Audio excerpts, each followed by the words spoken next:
में लगा और निकाल सकते हैं। फिर हम लोग पढ़ रहे थे रैम। रैम क्या है? रैंडम एक्सेस मेमोरी है। ये प्राइमरी मेमोरी होती है, टेम्परेरी मेमोरी होती है। RAM is working memory. Power of होते ही सारा डेटा लॉस हो जाता है, इसलिए इसे हम वोलाटाइल मेमोरी कहते हैं। मेमोरी में की दो क्वालिटी होती हैं।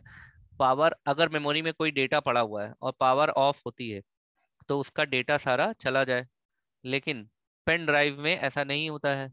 हम पेन ड्राइव में कोई भी डेटा रखते हैं, अगर सेव कर दिया है और डेटा को, और पेन ड्राइव निकाल के पॉकेट में रख लिया, फिर कंप्यूटर में लगाते हैं तो हमें डेटा मिल जाता है, उसे हम नॉन वोलेटाइल मेमोरी कहते हैं। तो रैम इज वोलेटाइल मेमोरी।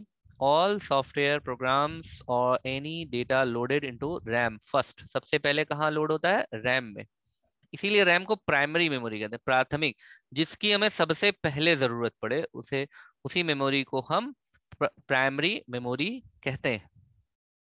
जैसे यहाँ पर हमने इसको समझाया भी था कि रैम में कोई भी आप काम कर रहे हैं, जैसे ही कोई काम करना शुरू करते हैं, वो सबसे पहले लोड कहाँ पर होता है? रैम में। ठीक है, यही हमने लास्ट क्लास में पढ़ा था।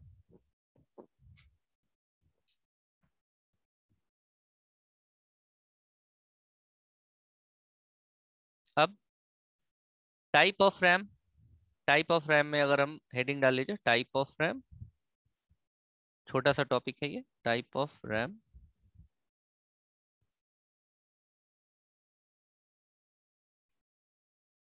टाइप ऑफ रैम में आप डालिए यहाँ पर कि ये दो टाइप के होते हैं। एक डी रैम और एक एस रैम। ठीक है, डी रैम और S RAM. D RAM for dynamic RAM. Dynamic RAM, RAM का फुल फॉर्म वही रहेगा, random access memory. S RAM is static RAM.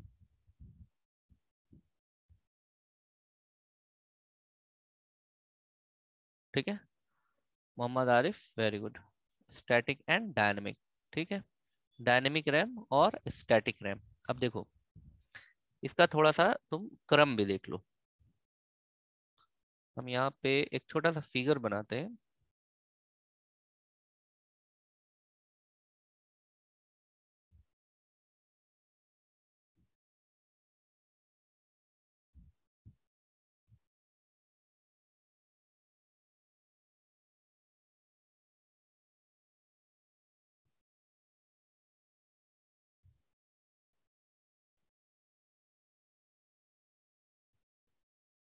ये फिगर आप लोग भी बनाना शुरू करिए।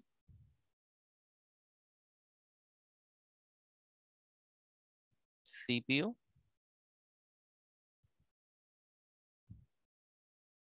यहाँ लिखे एस रैम, डी रैम, और यहाँ पर आप लिखेगा सेकेंडरी मेमोरी। ये सेकेंडरी मेमोरी लिखा हमने, secondary memory.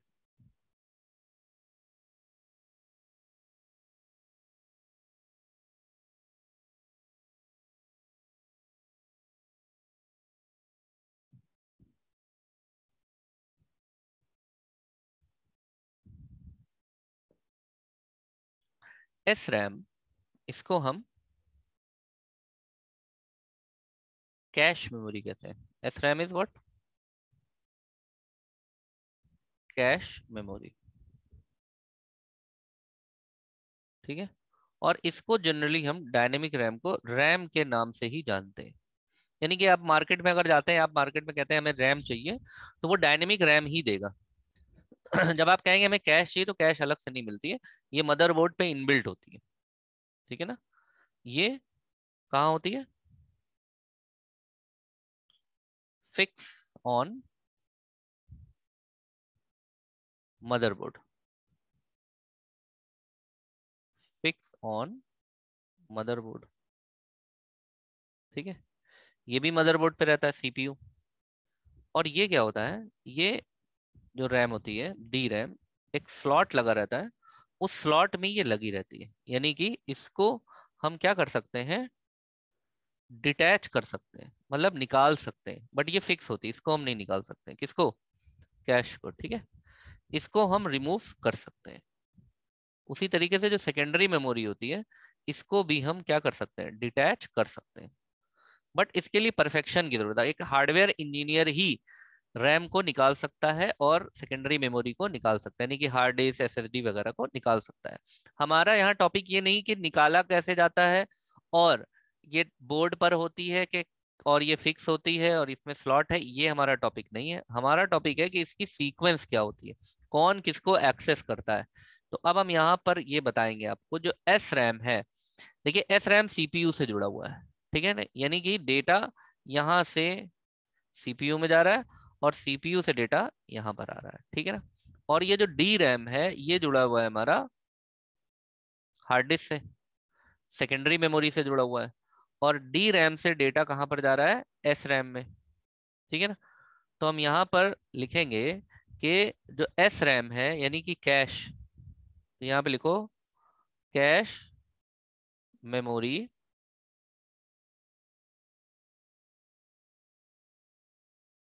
Accessed bye CPU. ठीक है, cache memory accessed bye CPU.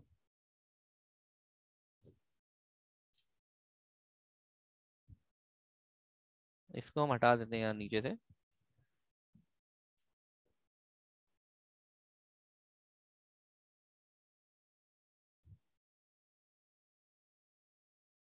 यहाँ पर हम बनाएंगे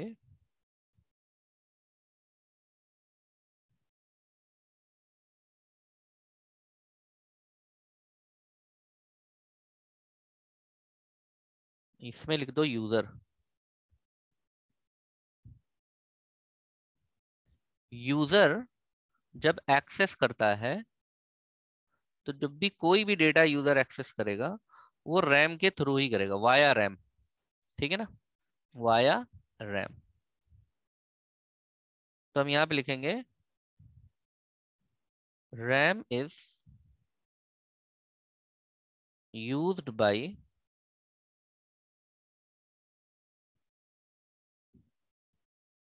user and secondary memory. RAM को कौन यूज कर रहा है, रैम को यूजर भी यूज कर रहा है और सेकेंडरी मेमोरी। देखो हम लोग जैसे अभी हम पढ़ा रहे हैं आपको ना, तो हमारे इस लैपटॉप में ये जितना भी पेंट ब्रश वगैरह खुला है, जूम खुला हुआ है, ये सब रैम में चल रहा है। लेकिन इसकी प्रोसेसिंग कहाँ पर हो रही है, सीपीयू में हो रही है। अच्छा, जब हम आपको पढ़ा लेते हैं तो हमारी फाइल डाउनलोड होती है और डाउनलोड होकर के कहाँ चली जाएगी, सेकेंडरी मेमोरी में चलेगी। क्योंकि अगर हम रैम में ही रखेंगे और हम लैपटॉप को ऑफ कर देंगे तो डेटा हमारा सेव नहीं होगा, क्योंकि डी रैम कैसी है, रैम है वोलाटाइल मेमोरी है। ठीक है, ये कैसा है, वोलाटाइल। तो यहाँ से डेटा क्या होगा, हमारा डिलीट हो जाएगा। और कैश भी हमारा क्या है, वोलाटाइल है, वोलाटाइल है। यानी कि इसमें डेटा तब तक रहता है जब तक कि प्रोसेसिंग होनी होती है। तो जितना भी आप सॉफ्टवेयर रन कराते हैं, प्रोग्राम रन कराते हैं, मूवी देख रहे होते हैं, सॉन्ग सुन रहे होते हैं, इंटरनेट से कुछ डाउनलोड अपलोड कर रहे होते हैं, वो सारा काम कहाँ, वो सारा डेटा कहाँ स्टोर रहता है, रैम में, जिसको हम डायनेमिक रैम कहते हैं, डी रैम। और स्टैटिक रैम इसलिए लगाई जाती है ताकि प्रोसेसिंग फास्ट हो जाए। इसको हम कहते हैं, जो ये कैश मेमोरी है, ये होती है हमारी, यहाँ पे लिख लो फास्टेस्ट मेमोरी, फास्टेस्ट मेमोरी।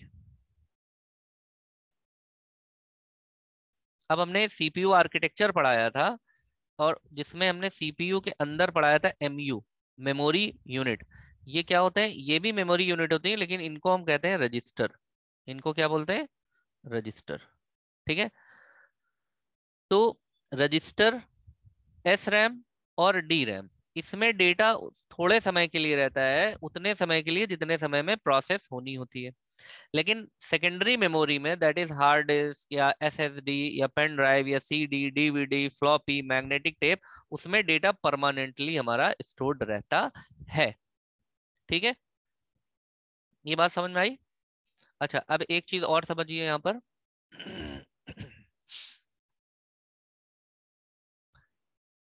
कि जैसे डेटा कुल मिला करके चाहिए सीपीयू को, ठीक है, जैसे मान लेते हैं कि ये हमारा सीपीयू है। सीपीयू हम लोग स्क्वायर में ही बनाते हैं, ये सीपीयू है। ठीक है, सीपीयू। अब अगर हम सीपीयू को डायरेक्ट एसएसडी या हार्ड डिस्क या सेकेंडरी मेमोरी से जोड़ देते हैं, तो यहां क्या होता है, इसकी जो स्पीड होती है, अगर इसकी स्पीड 1 है तो इसकी स्पीड 100 होती है। अगर इसकी स्पीड 100 है तो इसकी स्पीड 10,000 होती है। यानी कि हम यहाँ पर ये कह सकते हैं सेकेंडरी मेमोरी की जो स्पीड होती है, डेटा ट्रांसफर रेट, यानी कि यहाँ से यहाँ तक जो डेटा ट्रांसफर होगा, तो इसका जो डेटा ट्रांसफर रेट होता है वो स्लो होता है। Data transfer data transfer rate of HDD is very slow. तो हमें जरूरत पड़ती है एक हाई डेटा ट्रांसफर रेट की। तो इससे जो ज्यादा होता है डेटा ट्रांसफर रेट, वो किसका ज्यादा होता है, वो ज्यादा होता है हमारा डी रैम का, यानी कि डायनेमिक रैम का। तो डायनेमिक रैम का डेटा ट्रांसफर रेट फास्टर होगा किससे, हार्ड डिस्क से। तो यहां पर हम लिखेंगे data transfer rate is faster than hard disk. सबसे ज्यादा तेज जो है वो सीपीयू का ही होता है। सीपीयू का डेटा ट्रांसफर रेट सबसे फास्टेस्ट होता है। जैसे हमारे पूरी बॉडी में सबसे तेज कौन सा पार्ट होता है, सबसे तेज होता है ब्रेन। ब्रेन सबसे तेज काम करता है, बाकी सब पार्ट उसके कंपैरिजन में स्लो काम करते हैं। ठीक है, तो data transfer rate is faster than hard disk. अब इसका मतलब डेटा अगर यहां से यहां चला आए, यहां रखा रहे, और जब सीपीयू को रिक्वायरमेंट हो, डेटा चला जाए कहां पर, डेटा चला जाए सीपीयू के पास। ठीक है, ये उस तरीके से समझ लो जैसे एक क्या कहते हैं, मान लो काम कारीगर है जो कि जुड़ाई कर रहा है घर में, आपका दीवार बना रहा है, मान लो उसको मसाले की जरूरत है। तो वो मसाला लेने जाए और बालू और सीमेंट को मिलाए, फिर पानी लाए खुद ही, और फिर उसके बाद मसाला तैयार करके दीवार जोड़े, तो it will take lot of time. तो दीवार, उसका काम है सिर्फ दीवार बनाना, वो उसको मसाला बना बनाया चाहिए। तो क्या करता है, एक मजदूर बीच में रख दिया जाता है जो बालू, सीमेंट और पानी का मिक्सचर पहले से बना लेता है। बाली ढेर सारी बालू और सीमेंट पड़ी रहती है, लेकिन जितने की जरूरत रहती है उतना हम ले लेते हैं। तो डी रैम में वही डेटा आता है जितने की जरूरत होती है। मान लीजिए आपके सेकेंडरी मेमोरी में 100 मूवी है, लेकिन आप एक वक्त में एक ही मूवी तो देखेंगे, तो वो एक मूवी आपकी डी रैम में आ जाएगी। और मूवी 3 घंटे की है, जबकि आपकी आंखें जो है वो मुश्किल से एक एक सेकंड का खाली फ्रेम देखती हैं स्क्रीन पर। यानी कि बहुत कम डेटा चाहिए होता है सीपीयू को प्रोसेस करने के लिए, तो सीपीयू इससे डेटा लेता रहेगा। यानी यहां से यहां पर डेटा आता और जाता रहेगा यहां से। तो ये इसका मतलब है कि डी रैम में हर समय डेटा उपलब्ध रहना चाहिए जैसे ही रिक्वेस्ट हो। तो सारा डेटा सेकेंडरी मेमोरी से यहाँ आता है, यहाँ से यहाँ चला जाता है, क्योंकि इसका डेटा ट्रांसफर रेट फास्टर होता है और डेटा पहले से रहना चाहिए। इसीलिए हार्ड डिस्क से कनेक्ट नहीं करा जाता है सीपीयू को। ठीक है, अब अगर प्रोसेस और फास्ट करनी है तो डेटा ट्रांसफर रेट यानी कि डी रैम से भी फास्टर मेमोरी लगा दी जाए। तो उससे भी फास्ट मेमोरी जो होती है वो होती है कैश। तो कैश लगा दिया तो डेटा यहां चला गया, यहां से यहां चला गया, तो प्रोसेसिंग स्पीड हमारी और फास्ट हो जाएगी। इसका मतलब ये हुआ कि कैश में कैसा डेटा है, कैश मेमोरी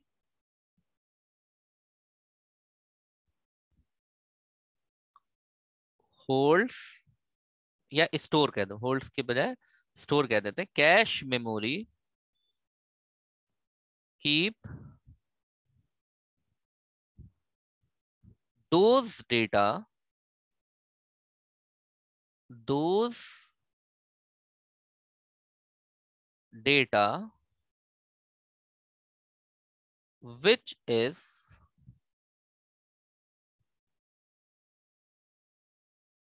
currently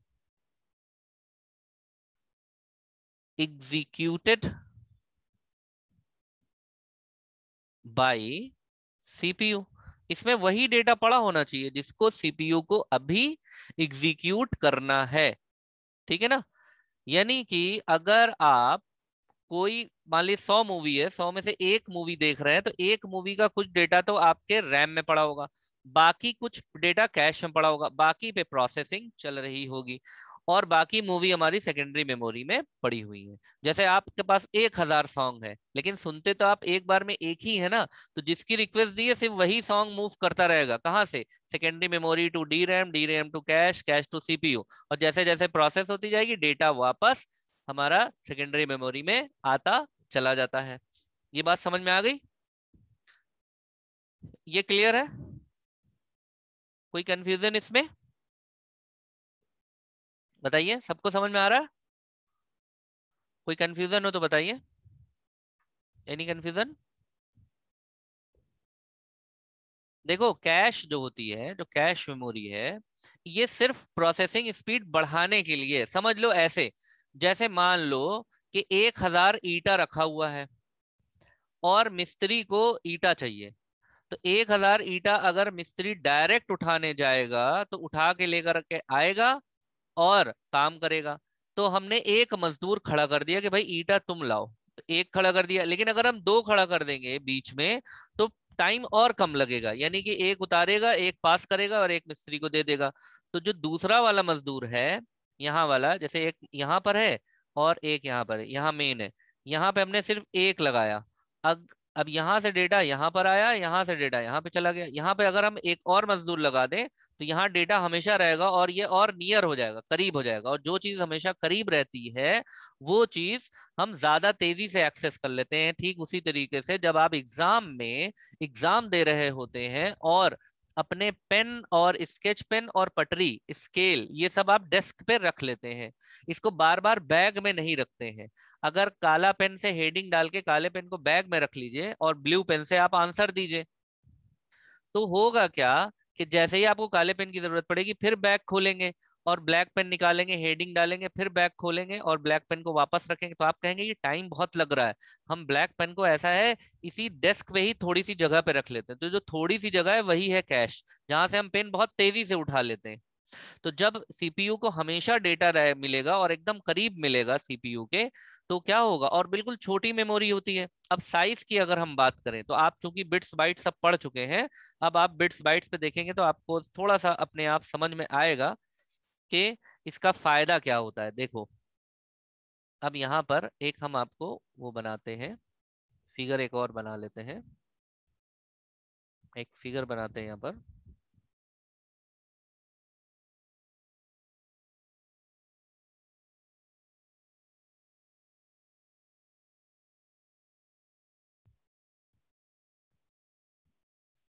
यहाँ पे लिख देते हैं हम सीपीयू। देखो, सीपीयू में जो भी डेटा रहेगा, सीपीयू हमने बताया था या तो 8 बिट का होता है, या 16 बिट का होता है, या 32 बिट का होता है, या 64 बिट का होता है, यानी कि इसमें इससे ज्यादा डेटा तो अंदर नहीं जाएगा। ठीक। जो कैश होता है, कैश आपका जो है ये 256 केबी भी होता है और ये 512 केबी भी होता है, तो ये किलो बाइट में। ठीक। और ये आपका 1 जीबी से लेकर के 8 जीबी तक हो सकता है, 8 जीबी, 10 जीबी, 12 जीबी, जितना भी, डिपेंड्स। और ये आपका 100 जीबी से लेकर के 1 TB, 2 TB, 3 TB, कितना भी हो सकता है। अब देखो, सबसे ज्यादा बड़ी यूनिट यहीं पर है, ये हमारी हो गई, यहाँ पे लिखो सेकेंडरी मेमोरी, यहाँ पर लिखो तुम डी रैम, यानी कि रैम होगी है ना, डी रैम, और यहाँ पर हम लिखेंगे एस रैम यानी कि कैश। ये सीपीयू हो गया।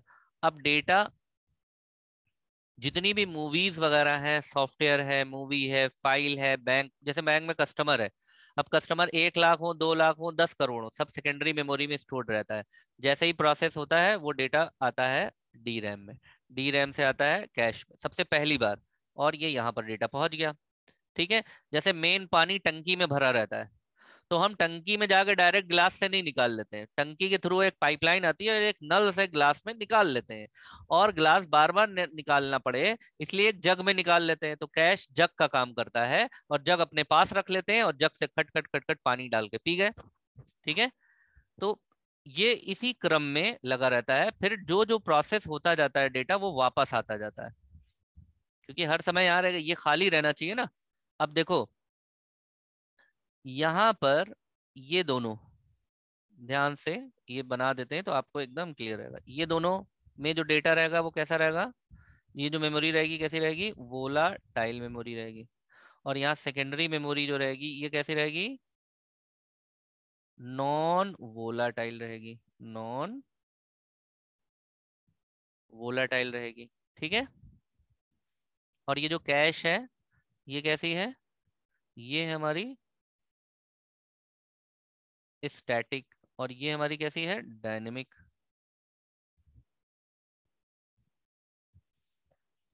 ठीक है। जैसे कभी ऐसा होता है ना कि जैसे मान लीजिए आपके सामने में 10 रोटी रखी हुई है, खाने पे किसी आप दावत में गए और 10 रोटी सामने रखी हुई है, और आपकी प्लेट में आपने थोड़ा सा खाना निकाल लिया, तो आप 10 रोटी एक साथ नहीं उठाते, आप उसमें से एक रोटी उठा करके अपनी प्लेट में रख लेते हैं, और उसमें से भी आधी तोड़ के अपने हाथ में पकड़ लेते हैं। तो हाथ में जो आपके आधी रोटी है वहां से आप जल्दी जल्दी कौड़ तोड़ सकते हैं, निवाले तोड़ सकते हैं।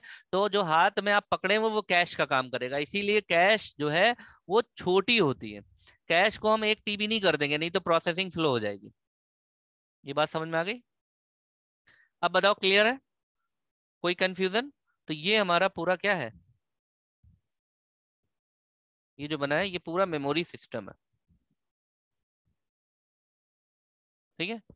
ये हमारी मेमोरी सिस्टम है। समझ में आ गया? क्लियर है?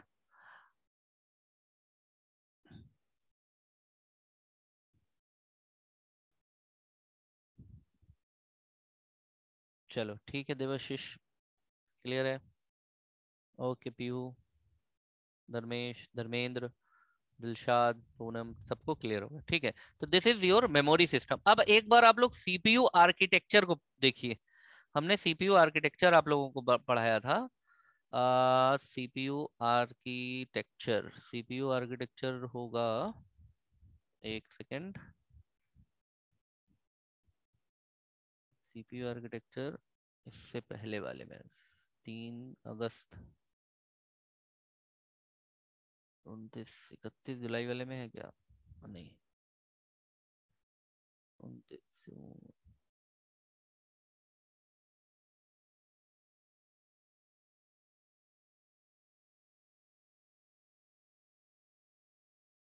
ये देखिए जो हम दिखाना चाह रहे हैं आपको, आपका कॉन्सेप्ट देखिए अभी फिर और क्लियर होगा। ये सीपीयू आर्किटेक्चर देख रहे हैं आप, सीपीयू आर्किटेक्चर सामने दिख रहा है सबको? ठीक है, दिख रहा है? हाँ। अब ये देखिए ये सीपीयू है बीच में जो येलो कलर से बना है, ये पूरा सीपीयू है। सीपीयू के अंदर 3 यूनिट, सीयू, एमयू और एलयू।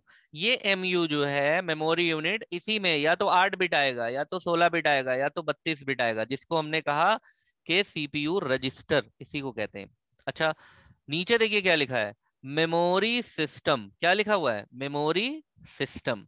यानी सीपीयू किससे जुड़ा रहता है, मेमोरी सिस्टम से, स्टोरेज। ठीक। अब ये वाला फिगर देखिए जो अभी बनाया आपने, यहां पर हमने लास्ट में यहां पर क्या लिखा है, ये देखिए ये क्या लिखा है, मेमोरी सिस्टम। अब समझ में आया कि डेटा कैसे चल करके ये यहां पर आ जाता है। ये देखिए इनपुट दिया, जैसे ही इनपुट दिया हमने, अब वो इनपुट अगर नया है तो इनपुट डिवाइस से डायरेक्टली आ जाएगा। कहां पर, सीपीयू में। किधर से होता हुआ आएगा, अब बताइए, इनपुट डिवाइस से जब हम कोई भी डेटा देंगे डायरेक्ट सीपीयू में जाएगा या कहाँ से होता हुआ जाएगा, बताइए हमको। अगर कोई फाइल पुरानी नहीं है, आज पहली बार हम कुछ इनपुट दे रहे हैं नया, तो वो डेटा कहाँ जाएगा डायरेक्टली, बता दीजिए। तब समझ में, देखें आपके समझ में आया है कि नहीं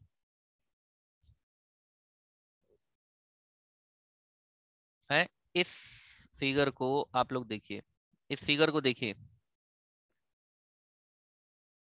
कहाँ से जाएगा डेटा? सीपीयू में कहाँ से जाएगा डेटा? हार्ड डिस्क में तो वो डेटा है जो पुराने हैं, आज नया दे रहे हैं डेटा हम, पहली बार नया डेटा दे रहे हैं आज ही, तो कहाँ से जाएगा? डायरेक्ट वो डेटा कहाँ चला जाएगा? रैम में। मेमोरी यूनिट में क्यों जाएगा? रैम से कैश में, कैश से सीपीयू में जाएगा। Very good Dilshad, D RAM, dynamic RAM में जाएगा, बहुत सही। समझो ना बात को, जब यूजर काम करता है, ऐसे समझो, देखो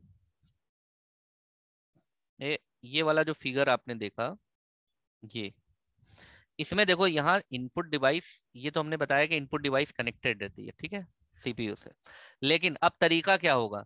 इनपुट डिवाइस से जितना भी डेटा प्रोसेसिंग के लिए जाता है, तो डायरेक्ट सीपीयू में नहीं जाता है, वो कहाँ से जाएगा? मेमोरी सिस्टम से होकर ही जाएगा। यानी कि ये वाला फिगर देखिए, अब यूजर डायरेक्टली कनेक्टेड किससे होता है? डी रैम से। ठीक है, जैसे ही सेव करते हैं डेटा, देखो एक फिगर और छोटा सा बना लो, यहाँ पर एक फिगर और बना लो, ये देखो, इसको बना लोगे तो और अच्छे से समझ में आ जाएगा। हमने यहाँ पर बनाया, ठीक है, रैम बनाया, यहाँ पे लिखो रैम, ठीक है, और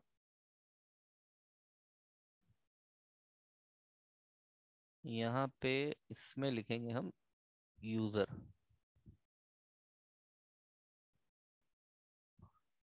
और ये है हमारा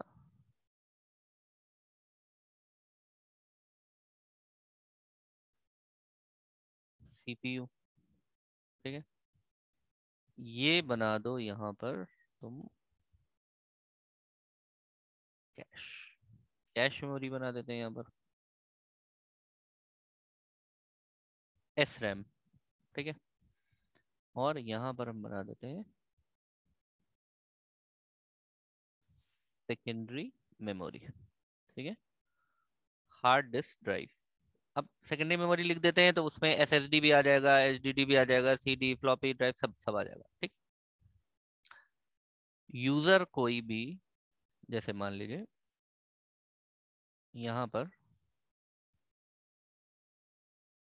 अगर कोई न्यू डेटा पे काम कर रहा है, तो वो पहले रैम में जाएगा, रैम से कैश में जाएगा, कैश से सीपीयू में जाएगा, ठीक। अब यूजर ने, अगर अगर यूजर ओल्ड डेटा पे काम कर रहा है, मान लो ये वाला एरो ओल्ड डेटा का, ओल्ड डेटा, ठीक है, ओल्ड डेटा, तो ओल्ड डेटा की रिक्वेस्ट गई है, तो ओल्ड डेटा है यहाँ पर, ठीक है, हमारी कोई फाइल है, फाइल मान लीजिए कोई सेव है फाइल, फाइल ए नाम की फाइल सेव है, तो यूजर ने कहा ओपन फाइल ए। अब ये भी प्रोसेस होगा, ओपन करने की प्रोसेसिंग होगी, तो ओपन करने की प्रोसेसिंग कौन करेगा? ओपन करने की प्रोसेसिंग पहले रिक्वेस्ट रैम में जाएगी, रैम से कैश में जाएगी, कैश से सीपीयू में जाएगा, सीपीयू इस प्रोसेस को करेगा और फिर सिग्नल भेजेगा कैश में, कैश से रैम में, रैम से डायरेक्ट सिग्नल जाएगा हार्ड डिस्क में, और ये फाइल ए को सर्च करेगा, और सर्च करके लेकर के आएगा रैम में, और हमें मॉनिटर पे डिस्प्ले हो जाएगा, जिससे आउटपुट डिवाइसेस कनेक्टेड है, ठीक है, आउटपुट डिवाइसेस कनेक्टेड ही है, और वो हमें दिखने लगेगा। यानी न्यू जब हम काम करेंगे तब तो वो रैम से कैश से सीपीयू में चला गया, लेकिन जब ओल्ड में काम करेंगे तो सीपीयू ही इंस्ट्रक्शन देगा, और सीपीयू हार्ड डिस्क से लेकर के आएगा रैम में। तो ओल्ड पे जैसे ही काम होगा, तो ओल्ड ओल्ड डेटा पे या ओल्ड फाइल पे जब भी काम होता है, तो ओल्ड फाइल सेकेंडरी मेमोरी से लोड होती है पहले रैम में। जैसे आपने वर्ड चलाया, एमएस वर्ड, तो एमएस वर्ड हमारा सॉफ्टवेयर पहले से हार्ड डिस्क में स्टोर्ड है। मान लीजिए आपने एमएस वर्ड चलाया, तो एमएस वर्ड तो पहले से स्टोर्ड है ना, तो जैसे ही आप खोलेंगे तो एमएस वर्ड क्या होगा? एमएस वर्ड यहाँ पर रैम में आकर के क्या होगा? लोड होगा, और जैसे ही लोड हो फिर आगे की प्रोसेसिंग चलती रहेगी। इस तरह से काम होता है, ठीक है। इस और जैसे ही हम डेटा को सेव करते हैं, जैसे नया डेटा है, नया डेटा को हमने कहा सेव, तो वो रैम से वो डेटा कहाँ चला जाएगा? हार्ड डिस्क में चला जाएगा और फिर हम क्लोज कर दें। अगर हम क्लोज कर देते हैं और सेव नहीं करते हैं तो चूंकि रैम और कैश ये दोनों कैसी मेमोरी है, ये वोलाटाइल है, तो काम करने के बाद जब हम कंप्यूटर को बंद करेंगे तो हमारा डेटा लॉस हो जाएगा। इसीलिए कंप्यूटर क्लोज करने से पहले आपसे ये पूछता है, are you sure you want to quit without saving? क्या आप बिना सेव करे हुए क्विट या क्लोज करना चाहते हैं? यस और नो। ठीक है, तो ये चीज आपकी पूरी वर्किंग है। अब बताइए इसमें कहीं किसी को कोई कंफ्यूजन किसी भी तरह का? बताइए, क्लियर है ना? ये समझ में आ गया?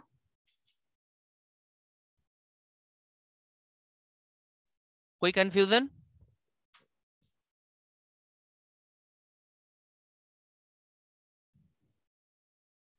चलो फिर कोई क्वेश्चन नहीं ना, सब क्लियर? चलो ठीक है, but that's it, thank you.